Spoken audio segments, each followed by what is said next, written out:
Bonjour à toutes et à tous, bienvenue pour cette seconde table ronde des entretiens de l'orientation organisée par le programme Melchior de l'Institut de l'entreprise, dont l'édition 2025 est consacrée au lien entre la formation et l'emploi. Je suis Daniel Didier, directeur du programme et hôte de cette table ronde consacrée à la formation continue et en particulier à la formation professionnelle.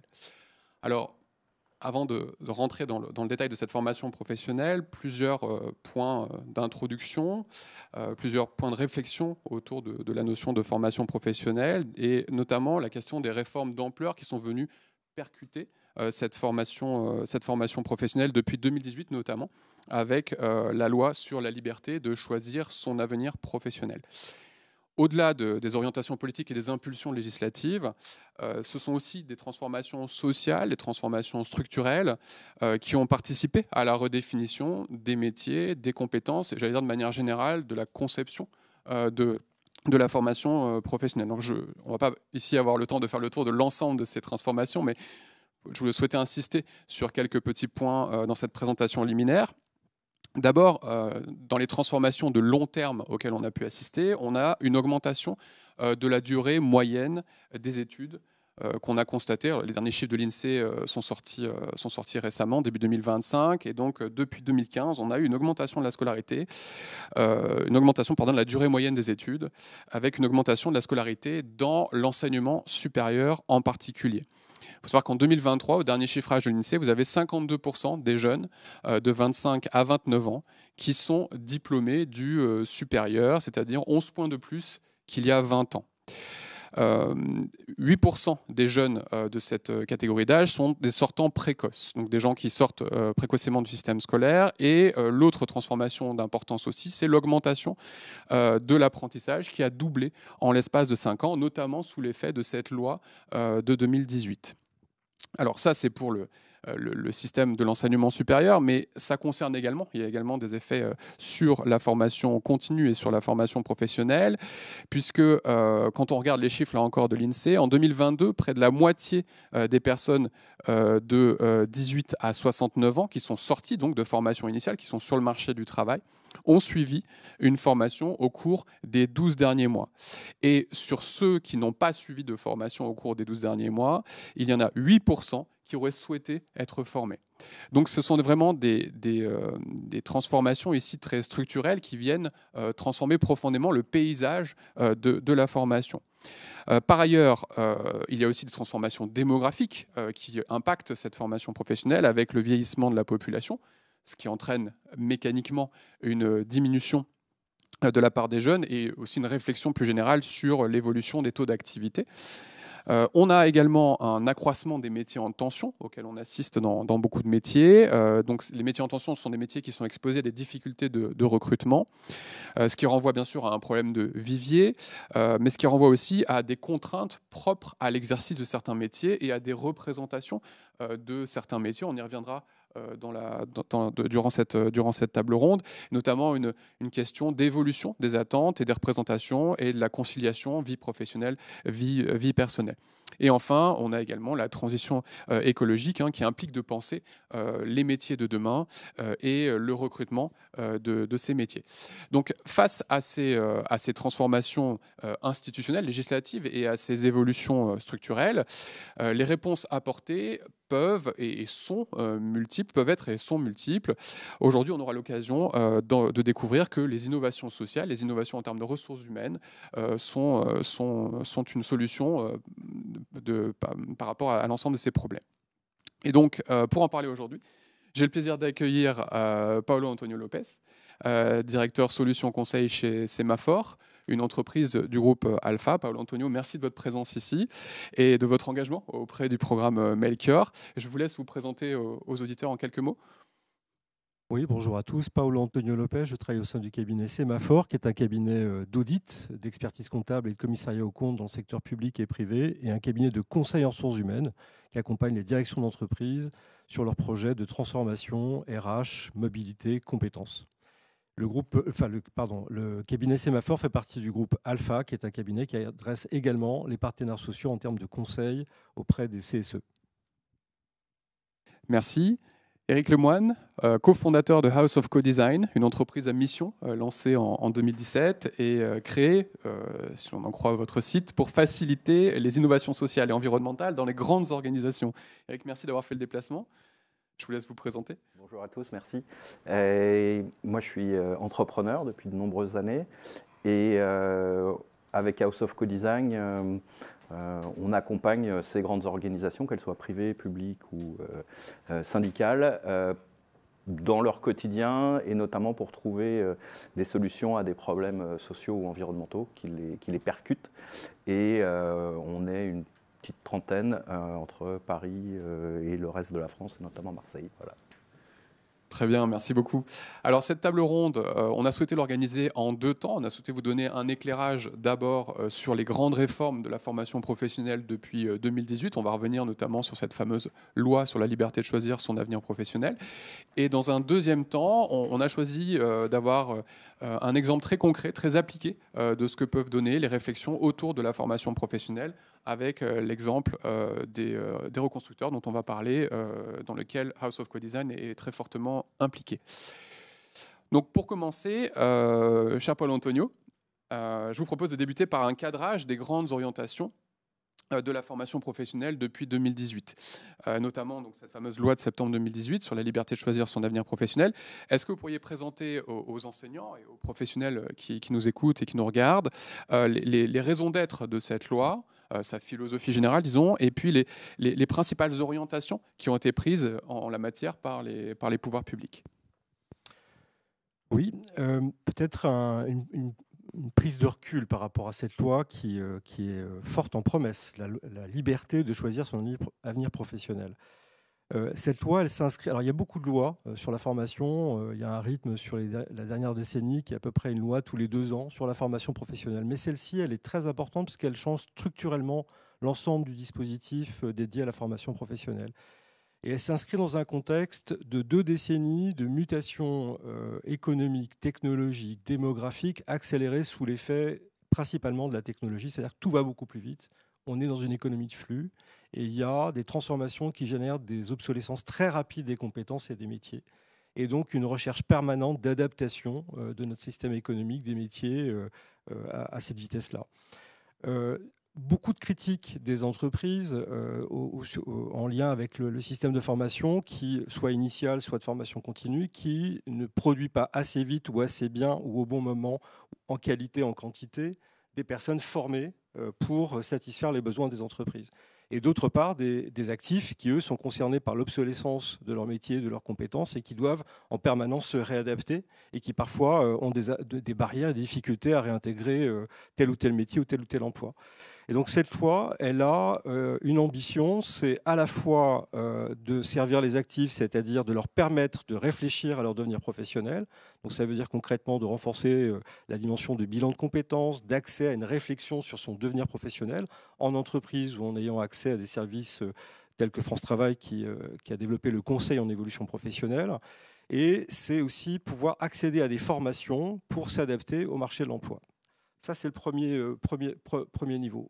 Deuxième niveau, c'est sur l'offre de formation. C'est aussi un travail de rationalisation de l'offre de formation en lien avec les besoins des entreprises.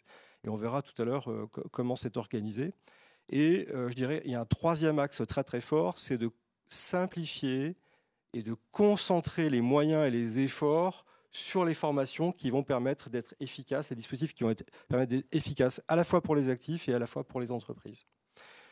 Dans le détail, qu'est-ce que cette loi a changé? Cette loi, elle s'inscrit dans un triptyque à la fois stratégique et opérationnel. Le triptyque, c'est France Stratégie avec les orientations stratégiques de la France, donc le cap stratégique de la France, sur quoi on va investir, donc les énergies renouvelables, le nucléaire, le développement d'une agriculture différente, etc.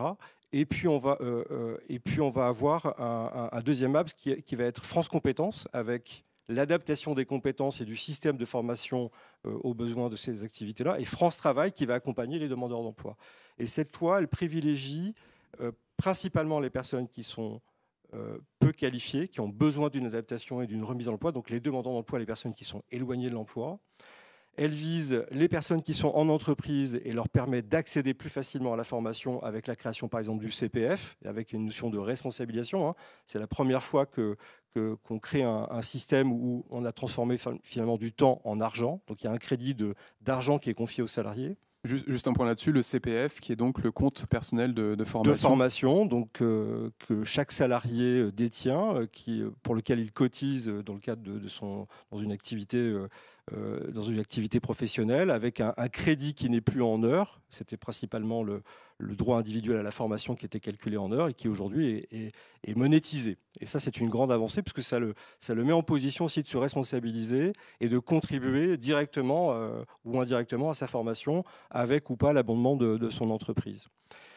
Sur le financement, un autre point très important, c'est que cette loi elle a changé et simplifié et concentré le mécanisme de financement. C'est-à-dire que les entreprises qui contribuent au financement de la formation versent l'intégralité de ces fonds, donc 0,5%, 55% de la masse salariale pour les petites entreprises de moins de 11 salariés et 1% pour les entreprises de plus de 11 salariés. Cet argent, aujourd'hui, est directement collecté par l'URSSAF, qui a une mission centrale de récupérer cet argent. Et cet argent, ensuite, pour faire simple, il y a des modalités qu'on pourrait développer longuement, est géré par un organisme qui a été créé dans le cadre de cette loi, qui s'appelle France Compétences, et qui a un rôle central de pilotage et de régulation du système de financement et de gestion de l'offre de formation. Donc ça, c'est sur la partie financement. Par rapport à France Compétences, c'est l'institution aujourd'hui qui gère l'ensemble de l'offre de formation professionnelle. Donc ça veut dire que quand on veut aujourd'hui déposer un titre ou un diplôme de formation professionnelle, il faut le déposer auprès de France Compétences sur des modalités extrêmement strictes, avec un canevas qui va valider que la formation correspond à un besoin des entreprises, qu'elle est dispensée par des personnes sérieuses, qu'on a bien anticipé l'évolution des compétences, que le programme il peut être modulaire, on n'est pas obligé de faire toute la formation, il y a une modularité, on pourra aussi revenir sur ce point-là, et qu'il va pouvoir être mis en œuvre de manière pratique et efficace auprès des actifs.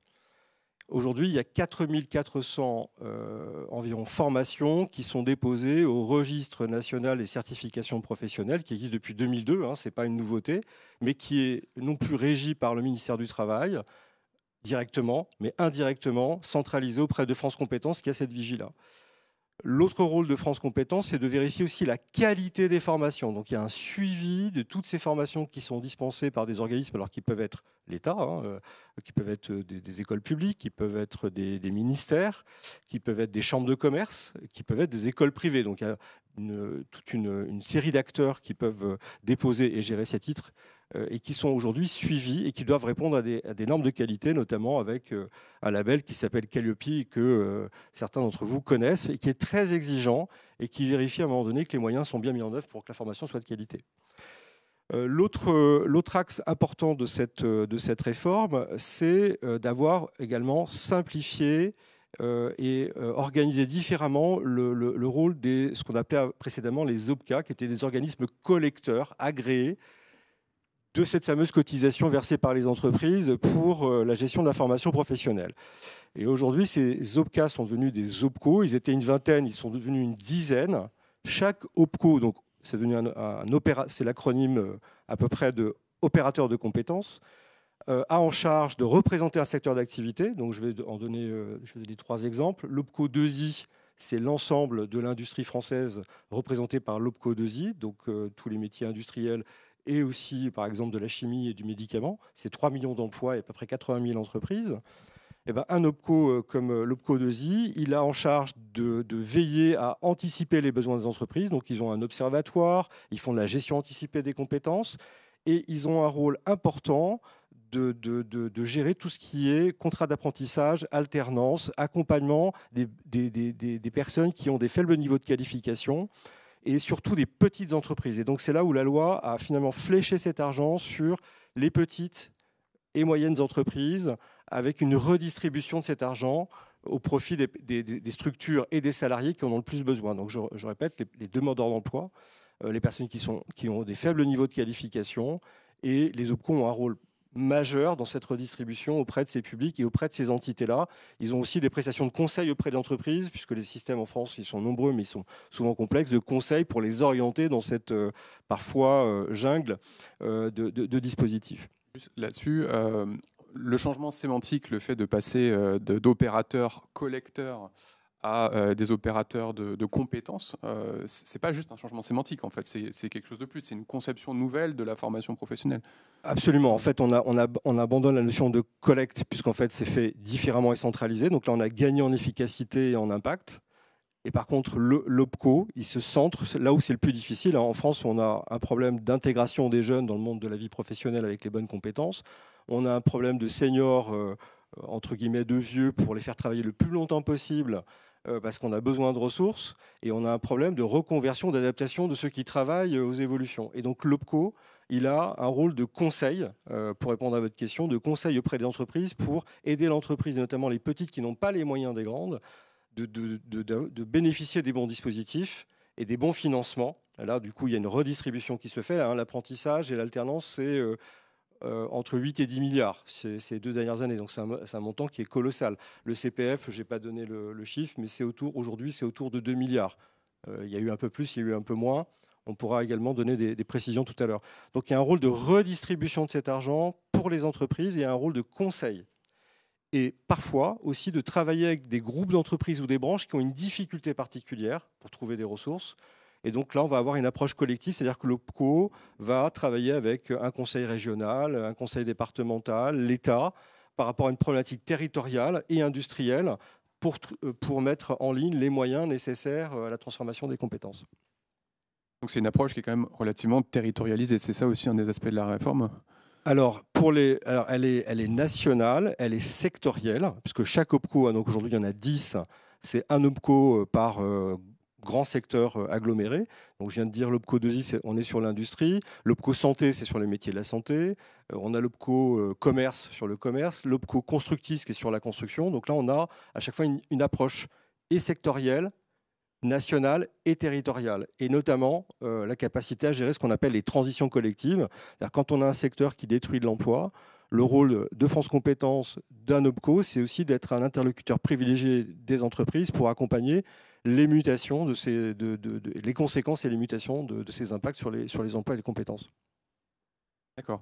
Donc, au-delà du rôle nouveau de ces OPCO, vous avez fait mention tout à l'heure du répertoire national des certifications professionnelles, oui, qui lui aussi a évolué, qui existait déjà depuis le début des années 2000 et qui lui oui, aussi a évolué et qui a donc vocation à recenser des diplômes et des titres qui sont eux-mêmes à vocation professionnelle. Oui. Donc, quand on inscrit un titre au RNCP, on atteste en fait d'un niveau de connaissance théorique, j'imagine, et pratique. Et puis, on a donc un niveau de qualification qui sont nécessaires à l'exercice d'une activité professionnelle. L'idée, c'est que, et vous me corrigez si je me trompe, hein, c'est que les étudiants, les enseignants, les employeurs puissent plus facilement repérer les compétences acquises à l'issue de la formation et, j'allais dire, les mettre en musique, les mettre en œuvre dans le cadre de l'activité professionnelle. Est-ce que c'est bien ça ? Oui, alors la question est assez large, mais je vais essayer d'y répondre en 2 temps. Donc, ce fameux registre de certification professionnelle, national de certification professionnelle, il a subi une approche en profondeur de rationalisation, en essayant de trier, de sélectionner, de rendre robustes ces diplômes en lien avec l'exercice de l'activité dans la réalité du métier. Et donc, pour reprendre une expression chère à Éric Lemoine qui est en face de moi, c'est de partir du terrain pour construire des référentiels et partir de ce qu'on sait faire, de ce qui est livré, ce qu'on fait sur le terrain, que ce soit une profession intellectuelle ou un métier manuel ou manufacturier. C'est de partir du concret, des compétences qui sont attendues, qui sont traduites par un livrable, et de construire un référentiel sur, pour faire ce livrable, qu'est-ce que je dois savoir, qu'est-ce que je dois savoir faire, et comment je dois me comporter, quel est le savoir-être qui va être associé. Et non pas de partir d'une idée de ce qu'on pourrait appeler un savoir-faire pour réaliser un livrable. Et plus les métiers changent, et plus il faut partir du réel, parce que parfois, en fait, on n'a pas le temps de les concevoir en chambre, si je puis dire. Mais en fait, le métier, il existe déjà. sur le terrain. Il va falloir aller observer ce métier qui est en train d'émerger pour le traduire dans un référentiel et créer les programmes de formation. Ça, c'est vraiment une nouvelle approche. Dans la loi de 2018, j'en ai pas parlé tout à l'heure, mais il y a aussi un axe de faire en sorte d'adapter les dispositifs de formation aux évolutions des pratiques pédagogiques, c'est-à-dire du présentiel, du distanciel, des innovations pédagogiques, de la validation des acquis de l'expérience, etc. Donc en fait, d'avoir vraiment des approches complètement nouvelles qui permettent de former les personnes de manière assez rapide et efficace. Par exemple, c'est aussi la capacité à former, alors ça c'est pas nouveau, les compagnons de devoir le font depuis des siècles, mais de former les personnes sur le terrain. Donc il y a par exemple un dispositif qui s'appelle l'action de formation en situation de travail, donc ça s'appelle l'AFEST. C'est un monde où il y a beaucoup d'acronymes. Alors pour revenir sur la question que vous me posiez sur les compétences, donc un titre, il est déposé par rapport à des blocs de compétences. Donc un titre, alors, quand on parle de titre ou de diplôme au titre de la formation professionnelle, c'est du niveau CAP, Bac Pro, BTS, master, et ça va jusqu'à des doctorats en formation professionnelle. Et je le répète, c'est éducation nationale, c'est école privée, c'est école d'ingénieurs, c'est ministère. Donc on peut vraiment avoir... Et les entreprises également déposent des titres quand le système ne va pas assez vite et qu'elles ne trouvent pas la formation, et c'est de plus en plus le cas, hein, il y a eu une explosion des centres de formation d'apprentis créés par des entreprises, et les entreprises sont amenées à déposer un titre pour elles ou pour l'ensemble de leur secteur. Donc ça illustre vraiment la vivacité de ce monde-là. Et donc, quand on construit un titre, on le construit par bloc de compétences. Et à chaque fois, le bloc de compétences, c'est des savoirs, des savoir-faire et des comportements associés, donc les fameux savoir-être professionnels, qui sont traduits en livrables. Qu'est-ce que je saurais faire concrètement, hein, on est vraiment dans le concret, à l'issue de cela. Et les blocs de compétences, ça aussi, c'est une nouveauté. Puisqu'en fait, dans le processus de rationalisation en lien avec cette loi, c'était de se dire, mais quand on se forme, on n'a pas besoin de se former à tout. On peut être déjà assez diplômé, savoir faire pas mal de choses, faire une validation des acquis d'expérience sur un certain nombre de compétences, puis se dire, tiens, moi, j'ai besoin de me former sur telle capacité. Je prends par exemple un ingénieur en génie civil qui a besoin de se former au pilotage de drones, parce que dans le génie civil et dans le bâtiment, aujourd'hui, on utilise beaucoup les drones. Eh bien, il va aller dans un diplôme de formation continue de génie civil de niveau Master 2, aller faire le bloc de compétences, pilotage, usage et pilotage du drone dans un contexte d'ingénierie. Et donc ça, c'est pas un exemple créé de toutes pièces, il existe et il existe bien aujourd'hui et il est déposé au référentiel. Donc cette logique de modularité et d'accessibilité qui est extrêmement importante et la capacité à former sur le terrain. Alors, juste, parce qu'on parle tout le temps de l'évolution des métiers, de la vitesse d'évolution des métiers, j'avais fait une sélection de métiers assez nouveaux pour illustrer un peu la vitesse et cette fameuse accélération. Coordinateur d'intimité. Dans les métiers de l'art et du cinéma, je ne développe pas, mais vous en avez beaucoup entendu parler. Expert en digitalisation et exploitation de bâtiments. Expert en rénovation et en sobriété, toujours dans le bâtiment. Donc là, on voit la transition écologique. Intervenant médico-technique à domicile, avec l'accompagnement des personnes âgées à leur domicile. Pilote, alors ça c'est très joli, c'est très attractif, pilote de ligne de production de composants de cellules et de batteries électriques. Donc ça, on est en lien avec les gigafactories. Et enfin, le dernier que j'ai déjà cité tout à l'heure sur le pilote de drone, donc ça c'est un diplôme à part entière, mais on peut trouver cette brique dans d'autres métiers qui vont avoir l'usage de ce type d'outils. Très bien, merci beaucoup pour cet éclairage donc, sur le volet législatif. Et donc, pour faire une habile transition vers le travail de House of Co-Design, l'intervention des pouvoirs publics, elle n'est pas seulement législative, elle n'est pas seulement pilotée par l'État, par France Travail ou France Compétences.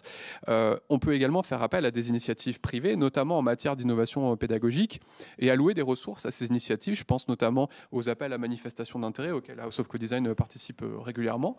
Et peut-être que vous pourriez nous en dire un peu plus, Éric Lemoine, sur ces questions-là.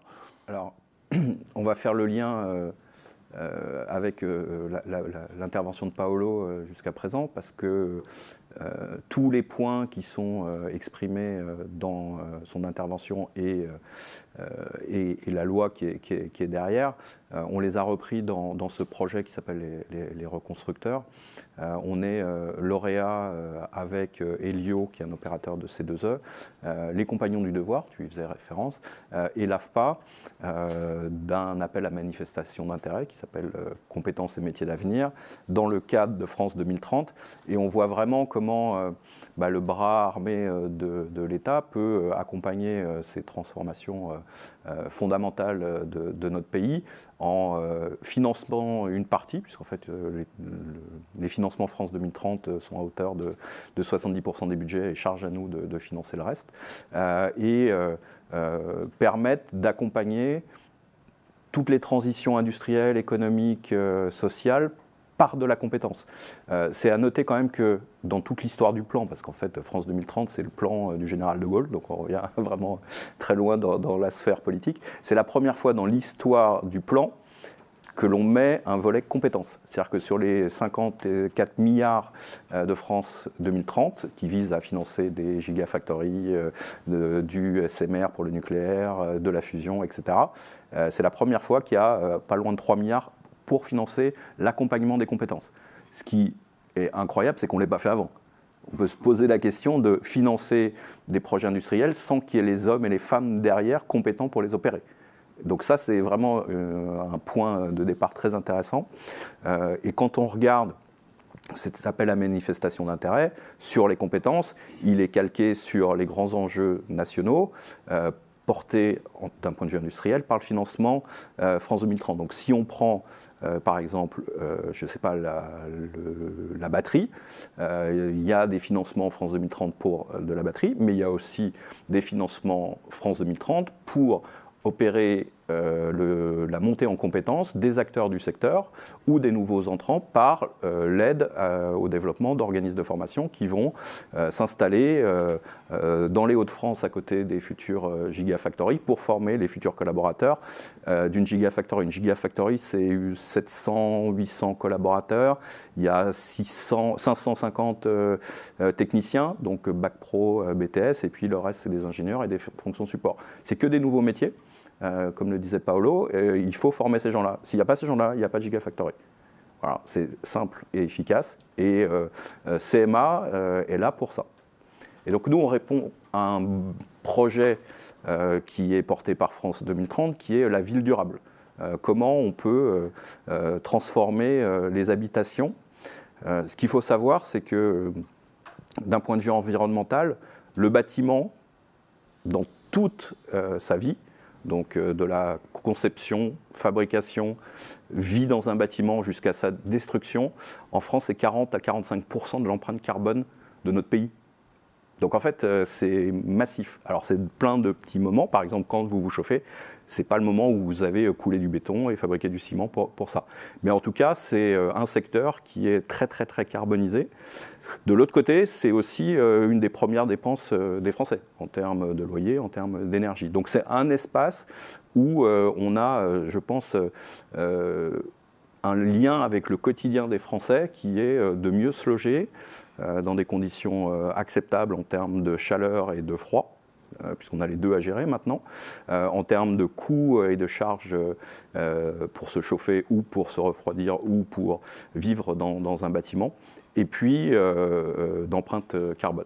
Donc voilà, ça c'est le projet qui est autour du secteur de la ville durable.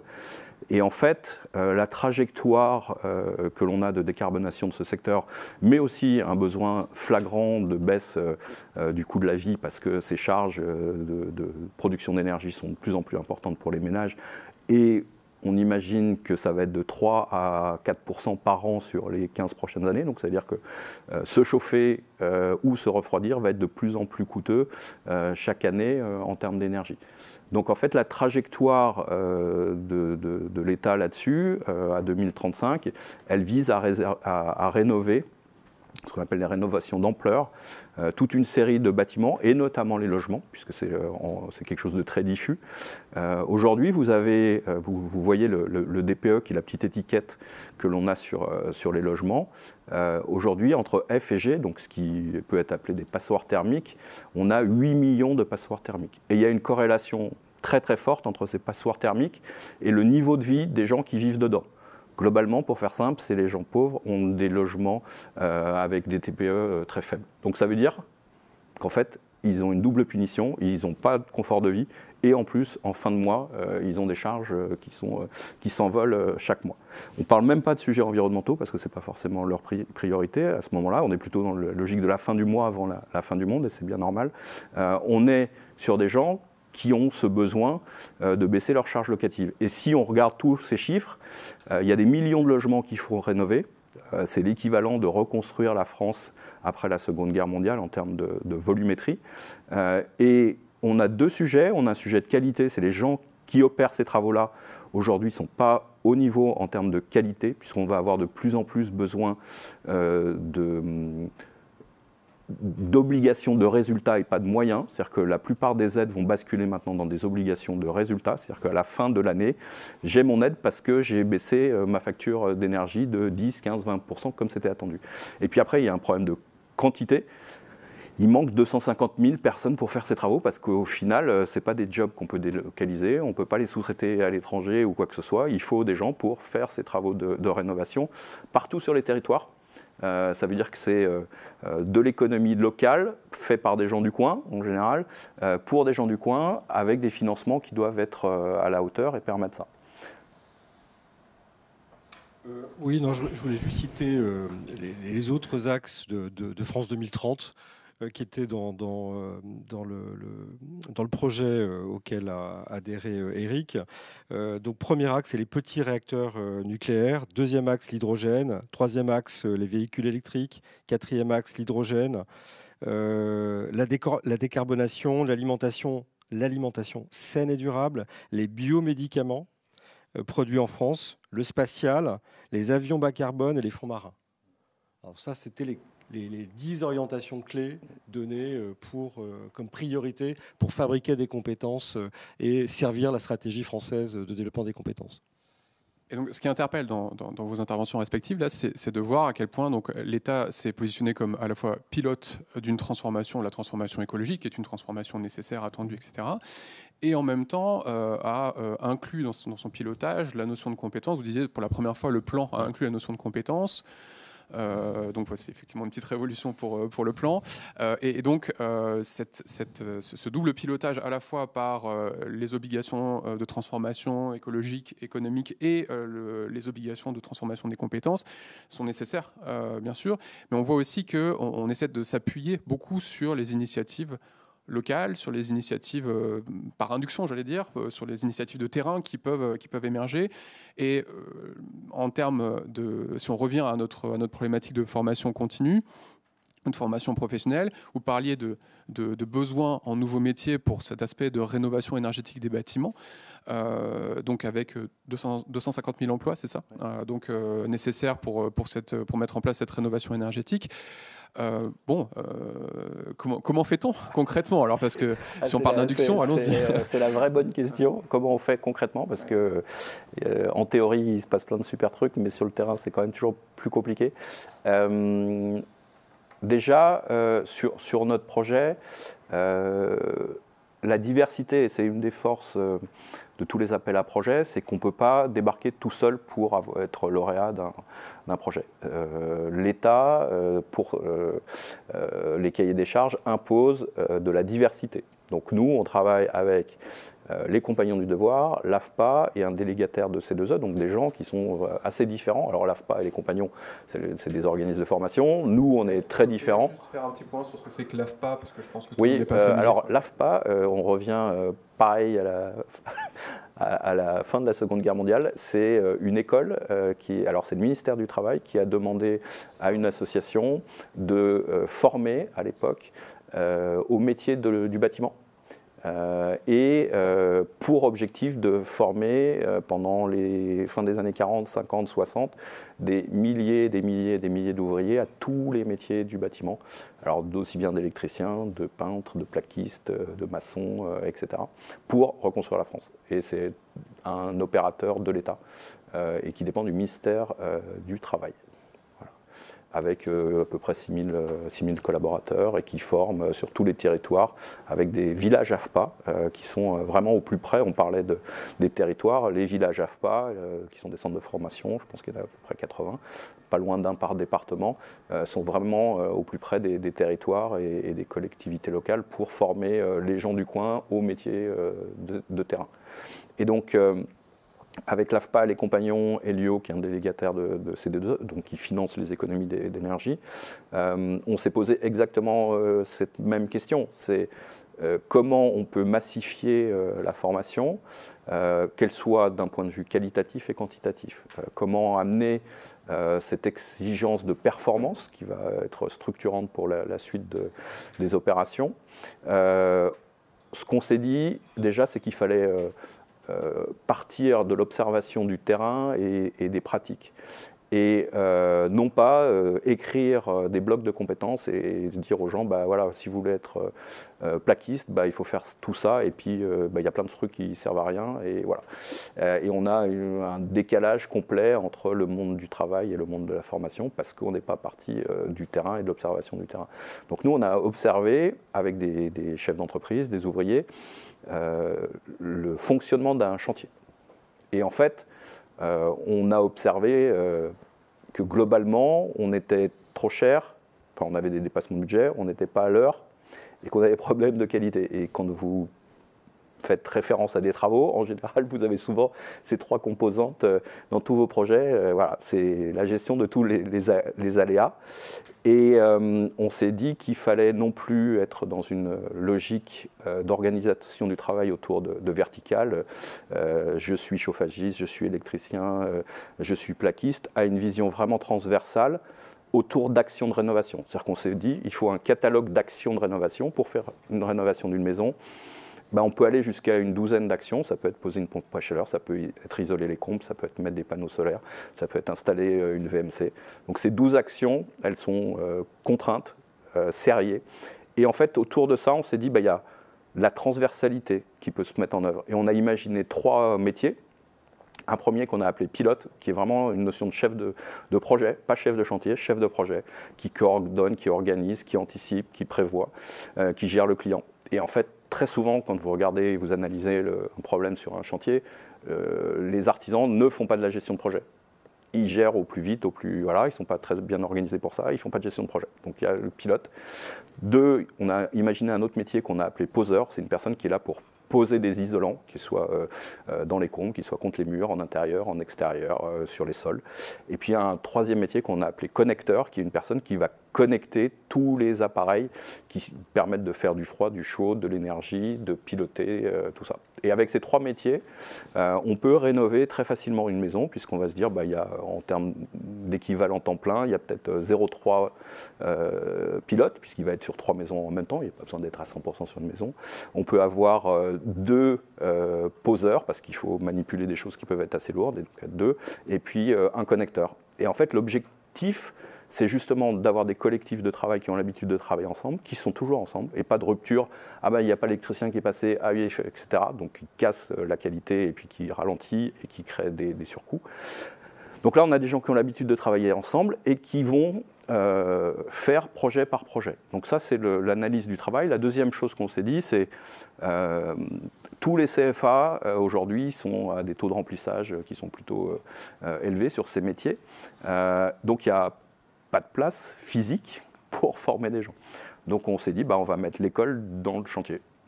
Voilà. Donc notre projet, c'est d'utiliser les nouvelles technologies pour amener la formation dans le lieu de production. Alors là, on est sur le sujet d'un chantier,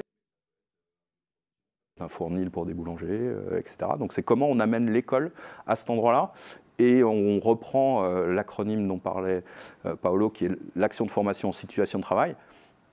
Alors ça, derrière la FEST, il y a plein de logiques de financement, etc. Mais la formation en situation de travail, elle est hyper intéressante parce que aujourd'hui, c'est j'ai un problème, je suis bloqué sur quelque chose. Qu'est-ce qu'on fait? On prend son smartphone, on prend YouTube et on va apprendre. Bah, nous, on a remarqué que même sur les chantiers, même quand on parle d'ouvriers, on est toujours un peu condescendant avec les ouvriers sur le sujet du numérique. Bah, au quotidien, ils utilisent ces outils-là. Donc nous, on s'est dit, bah, on va mettre de la pédagogie, on va industrialiser tout ça pour en faire un outil de formation en situation de travail sur le terrain avec deux briques principales. Une qui est sur le geste, donc comment j'apprends un geste en situation de travail. Et je vous ferai une petite démo après. Et puis un deuxième qui est sur la connaissance, puisqu'on veut que les ouvriers que l'on forme soient des gens éclairés, qui développent ces connaissances pour les transférer dans d'autres formations demain. Il y a une vision un peu humaniste des choses et de ne pas fabriquer des robots et des opérateurs qui ne savent que poser une pompe à chaleur, par exemple. Une question qui vient à l'esprit, c'est en fait, est-ce que ces compétences qui sont développées dans le cadre, par exemple, du chantier que vous évoquez, est-ce qu'elles sont transposables? C'est-à-dire, est-ce qu'une fois qu'ils seront sortis de ce chantier, une fois qu'ils auront terminé de construire ce qu'ils sont en train de construire ou de rénover ce qu'ils sont en train de rénover, est-ce qu'ils vont pouvoir valider ces compétences et les utiliser dans d'autres projets, sachant qu'ils n'auront pas une qualification métier, si j'ai bien compris? Ils auront des blocs de compétences validés, ça reprend ce que disait Paolo. Si on a quelqu'un qui arrive en ayant déjà un CAP de, je sais pas moi, chauffagiste,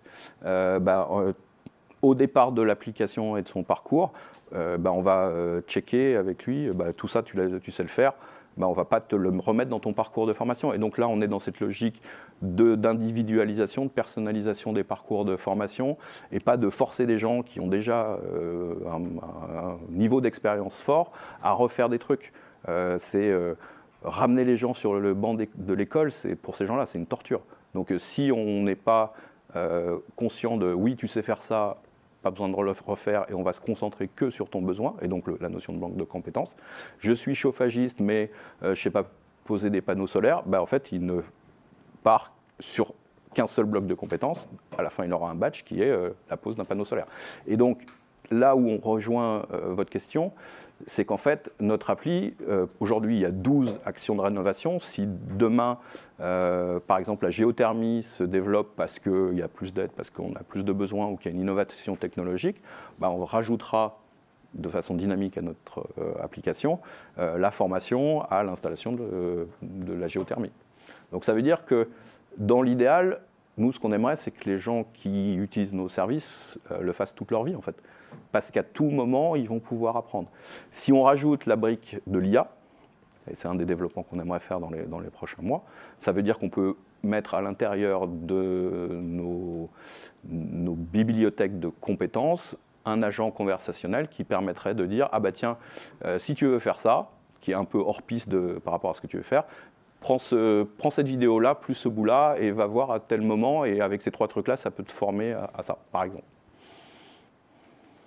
Oui, je réfléchissais à cette évolution donc, en termes de blocs de compétences, mais il y a quand même un point de départ dans cette histoire. Le point de départ, c'est que l'ouvrier que vous allez recruter sur un chantier, il est chauffagiste ou il est plaquiste au départ.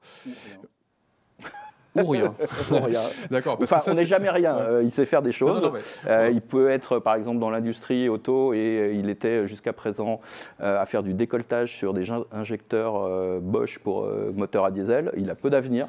Par contre, il a plein de compétences métiers et de soft skills qu'il va pouvoir redévelopper, et des gens d'industrie qui viendraient sur les chantiers, ça rendrait les choses un peu plus carrées. Alors, c'est une question qui revient assez souvent dans les salles d'enseignants, dans les salles de profs, c'est la question de comment est-ce qu'on fait pour prendre conscience, en fait, faire prendre conscience aux élèves, alors dans le cadre de la formation initiale, mais je pense que ça va aussi dans le cadre de la formation continue, la formation professionnelle, comment est-ce qu'on fait prendre conscience des compétences? Il existe bien sûr les bilans de compétences, on les connaît tous, mais là, ce que vous décrivez, c'est une démarche qui est plutôt à un niveau individuel, une démarche qui est, dont l'origine vient de l'individu lui-même. Tu réponds et puis après je complète Non, je te laisse compléter d'emblée, je rebondirai après. En fait, nous, dans le parcours, on a une journée de positionnement. C'est-à-dire que pendant une journée, les gens qui s'intéressent de près, de loin à notre secteur, on va avoir un tour de France de toutes les régions. On a une journée qui se fait 4 fois de suite, 5 fois de suite en fonction des territoires, où on permet à des gens de venir, découvrir ce secteur. On parlait d'attractivité tout à l'heure.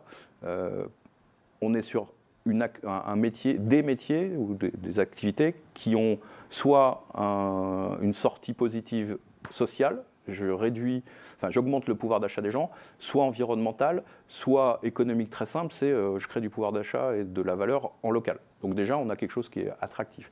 Le deuxième point, c'est présenter les différents métiers. C'est-à-dire que nous, on n'arrive pas en disant toi, tu vas être plaqueur, poseur, toi, tu vas être pilote. Non, c'est par la définition de ce qu'on va faire dans la journée qu'on va permettre cette orientation. On parlait de Melchior C au sujet de l'orientation essentiellement. Notre journée permet de se positionner sur les 3 métiers et de faire son propre bilan de compétences. Pendant la journée, on va passer un test PIX.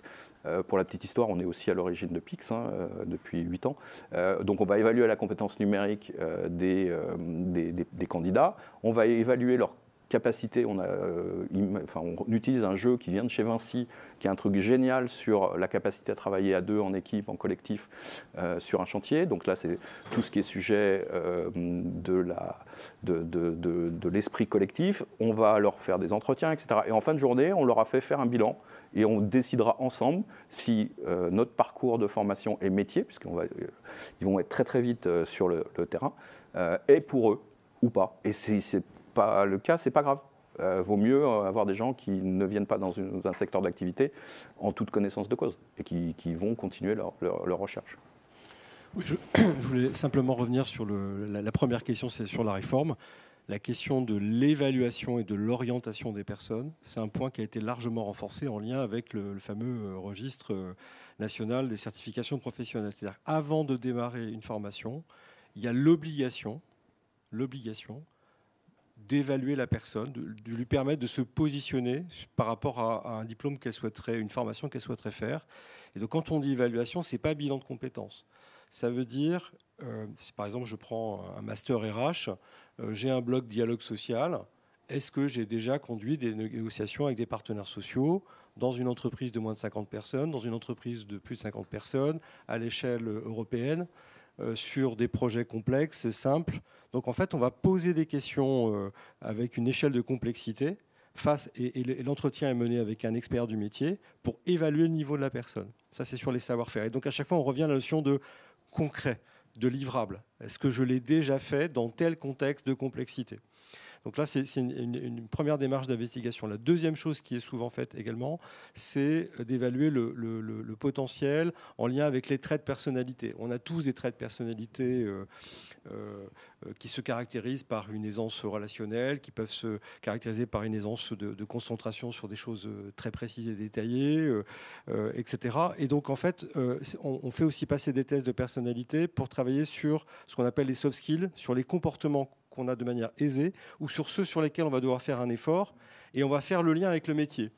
Donc évidemment, si je suis plutôt centré sur la tâche et la précision, et je vais m'orienter vers un métier où je vais être dans beaucoup de relationnel, le test peut permettre de mettre en évidence que ça va me demander beaucoup d'efforts. Et donc, est-ce que vraiment j'ai pris conscience de cette dimension-là ?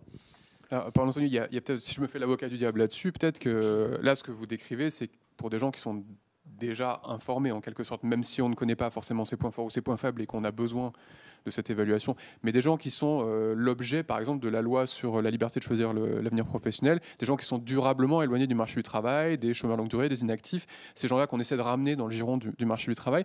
Comment fait-on pour qu'ils conscientisent, qu'ils prennent conscience de leurs forces, de leurs faiblesses, et ça vaut aussi d'ailleurs dans votre projet. C'est tout l'objet de notre journée de positionnement, elle est exactement faite pour ça. C'est-à-dire que répondre à est-ce que je suis fait pour ce secteur d'activité et à l'intérieur un début de tiens, ce métier-là ou ce profil-là m'intéresse, oui, c'est exactement ce qu'on fait. Alors du coup, la loi a accentué, j'en ai parlé rapidement tout à l'heure, ce qu'on a appelé le conseil en évolution professionnelle. Donc, dans le monde de l'entreprise privée, les salariés peuvent bénéficier de bilans de compétences financés par les dispositifs de formation dont on a parlé. Un bilan de compétences, ça rentre dans les budgets de formation. Donc beaucoup de salariés, peut-être pas encore assez, mais peuvent bénéficier, en tout cas ils peuvent le demander, à un moment donné faire un point carrière ou un bilan de compétences pour se réorienter. Donc en gros, je fais l'inventaire entre mon parcours de formation, ce que j'ai déjà réalisé, mes traits de personnalité, Ça fait 20 ans que je travaille, donc un bilan de compétences, ça examine à peu près tout ça. C'est ce que je sais faire, ce que j'aimerais faire et mes comportements, mes traits de personnalité. On investit ces 3 champs-là. Pour les personnes qui sont éloignées de l'emploi, qui sont dans des petites structures, les bilans de compétences, ça coûte quand même en général entre, on va dire, 1 500 et 2 000 euros. C'est pas forcément facile d'accès en termes de moyens. Et donc, l'État, par cette loi et par les dispositifs qu'il a mis en place, qui s'appelle le Conseil en évolution professionnelle, donc animé par France Travail, cette fois-ci, le pôle emploi qui est devenu France Travail, donne accès à des personnes qui sont donc éloignées de l'emploi, qu'il faut aller chercher, auprès de qui il faut communiquer en disant voilà, on a aujourd'hui des dispositifs qui vous permettent de faire un check-up sur ce que vous savez faire, ce que vous avez envie de faire, sur votre potentiel, et on vous oriente vers les métiers sur lesquels il y a des débouchés, et on peut vous aider à construire le parcours professionnel qui va bien. La difficulté, on en avait déjà parlé dans une séance précédente, c'est aujourd'hui d'inviter des personnes qui n'osent pas franchir le seuil de la porte et de venir faire cette démarche-là. C'est leur donner envie de venir. À partir de là, aujourd'hui, les dispositifs existent. Eric, peut-être qu'on peut avoir un exemple de votre démarche ? Oui, à un moment, il faut être concret. En fait, l'idée, là, c'était de vous faire une petite démo de l'application Tuto. Je suis parti d'un chantier qui existe. Alors, on l'a appelé la maison Molière. Pardon, je vais me mettre dans le cadre. C'est bon ? OK. La maison Molière, en fait... Un des points hyper importants dans la formation, c'est sa capacité à être sur le contexte. Une formation marche si elle est dans un bon contexte. Ici, la première étape, en fait, c'est de créer le chantier. Et créer le chantier, ce que ça veut dire, c'est d'écrire. Je suis sur ce chantier qui s'appelle la Maison Molière avec une photo. Elle est rue Mouffetard, dans le 5e, à Paris. Il y a 2 étages, ça fait 120 mètres carrés. Il y a un chauffage au fioul. Donc là, c'est la description très spécifique de notre lieu. On va travailler ensemble, c'est le début du chantier, à partir d'aujourd'hui, et ça va durer 3 semaines. Et on va faire toute une série d'actions. Ce travail-là, c'est un sujet de réflexivité entre l'apprenti et le tuteur, où déjà, on va comprendre pourquoi je suis là.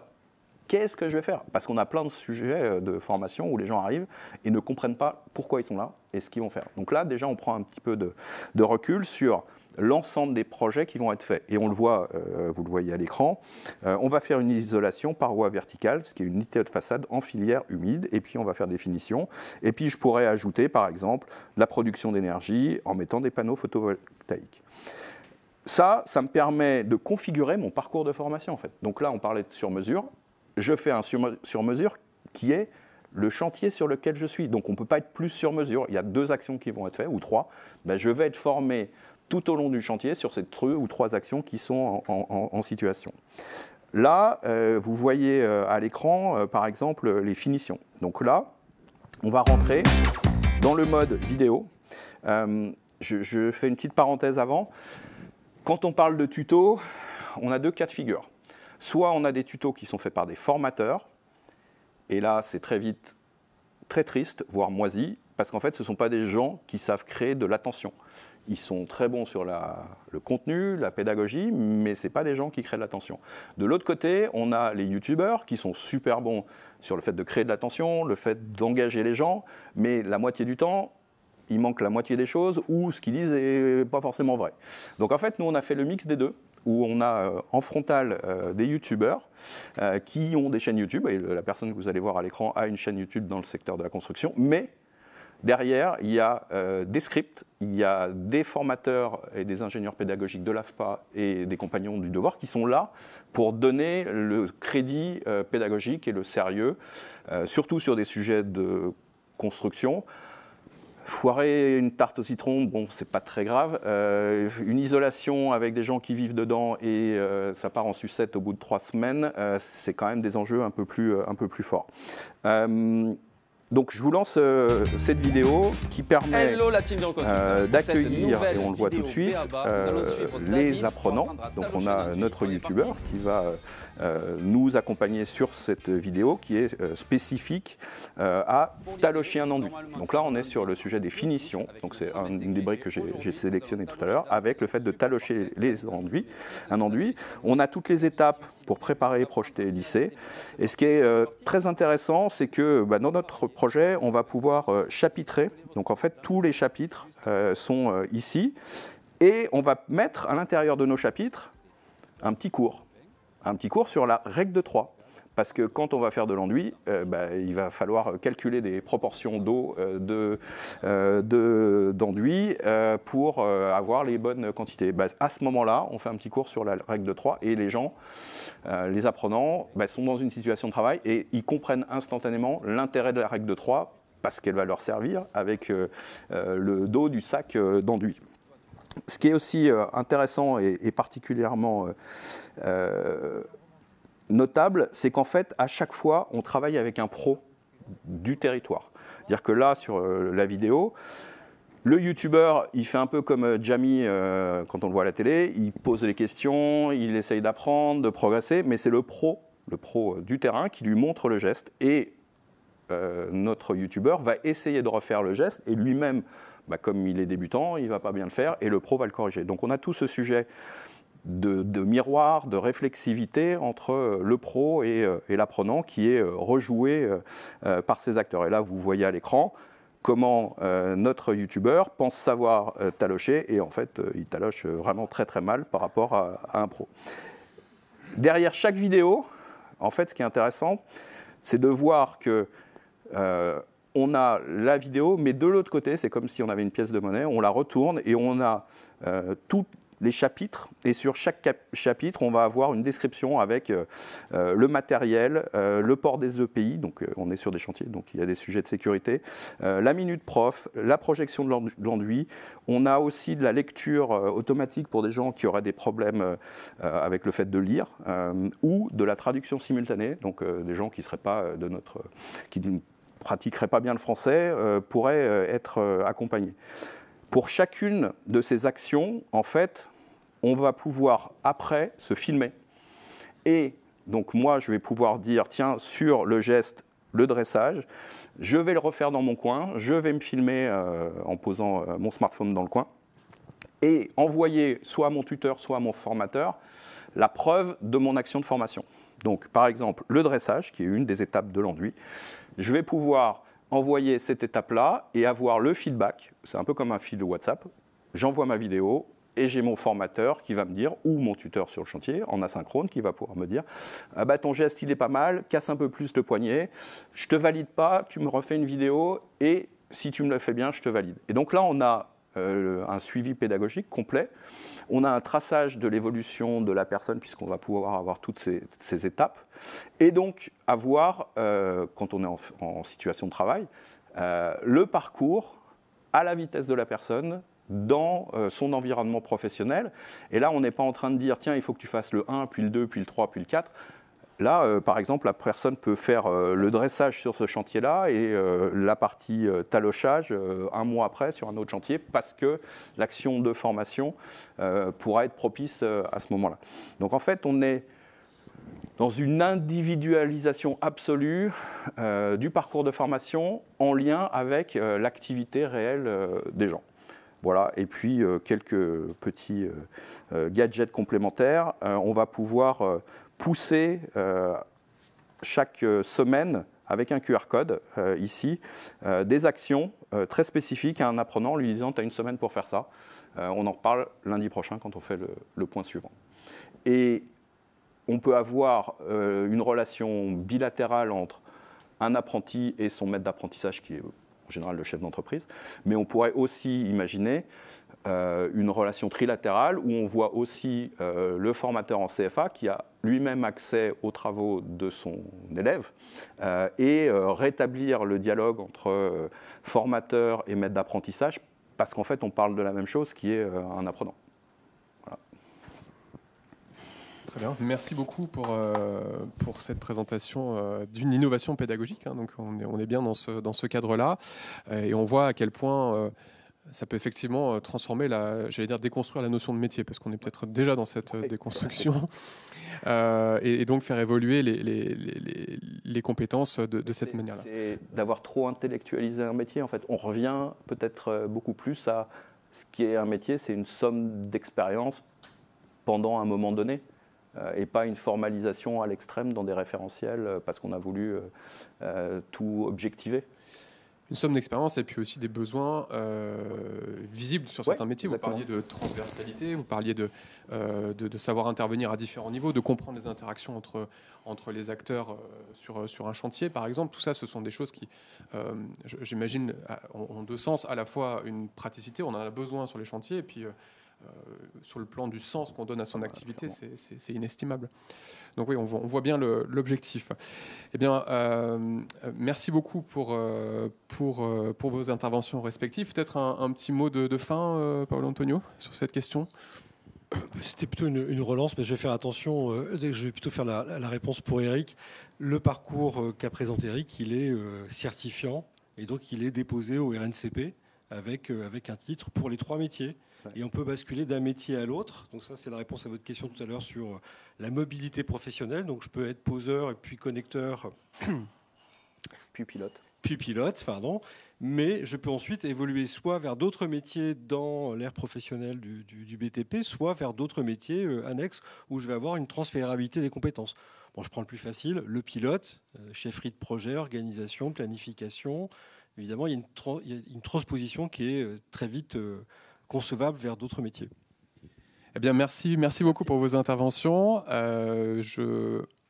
On va donc clôturer cette table ronde. N'oubliez pas de vous connecter tout à l'heure pour la 3e table ronde consacrée au rapport intergénérationnel en entreprise. Merci beaucoup. Au revoir. Merci. Merci.